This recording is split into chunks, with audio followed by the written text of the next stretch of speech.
Have you ever wondered why the poorest parts of town are always in the same place? Why the soup kitchens, shelters, and welfare offices are clustered together, like a city's trash swept into one corner? Why crime seems to bloom in these areas, but opportunity never does? Now ask yourself, do you really think that's an accident? Let's talk about housing. Not just apartments, not just lots, not just where you live. I'm talking about real estate as a tool of separation, a tool of control. In every city you'll find two maps. One shows you property value, the other shows you poverty, and they never overlap. Ever try applying for Section 8? You get handed a list, and all the homes on it are in the same part of town, the same side, the same blocks, where the rent is low and the suffering is high. That's not coincidence, that's containment. The system gives the poor just enough to survive, but never enough to leave. You can eat, you can sleep, you just can't escape.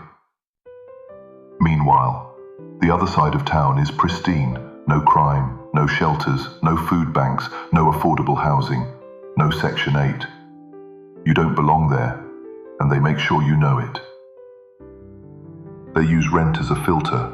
They jack up the price until it deters the wrong kind of tenant. And if you somehow make it in, one late payment, one eviction, one damaged credit score, and the system locks you out.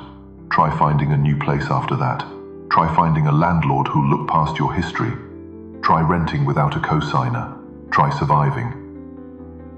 You're not being housed, you're being sorted by income, by credit score, by how safe you look on paper. You are not a person, you are a risk assessment. They say it's just business, but if it's just business, why does it look like segregation? Why does it feel like a class prison? You think it's random, that all the housing just ended up this way, that all the wealth just happened to cluster together, that the poor just naturally live near crime. Wake up. This is how containment works. Build services in one zone, build opportunity in another. Flood the containment zone with cheap food, cheap rent, cheap distractions.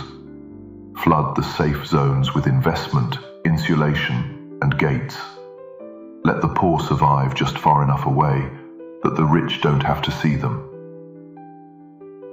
And if you're poor, your credit score is a leash, your debt is a muzzle, your zip code is your cage. This is not about landlords, this is about control. Control through geography, control through paperwork, control through policy dressed as professionalism. Even slumlords serve a function. They give you somewhere to go when the rest of the city says, not here. The shelters keep you fed, the vouchers keep you calm, the housing lists keep you waiting, and the machine keeps spinning. It's not just systemic poverty, it's strategic poverty, designed poverty, zoned, budgeted, enforced poverty. And the middle class? They think they're safe until they miss a paycheck, until they're priced out, until they're next. The only thing separating you from the containment zone is how long you can tread water. You were never meant to climb, just circulate. Circle the same neighborhoods, the same landlords, the same shelters, until you give up and stay put. But here's the truth.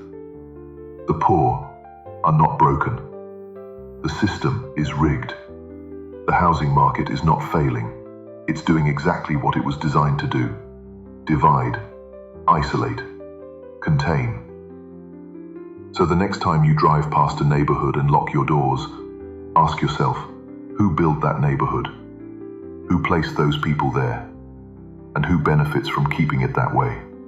This isn't about where people live. It's about where they're allowed to live, where they're pushed, where they're punished, where they're forgotten. This is not a glitch. It's the blueprint, and you're inside it.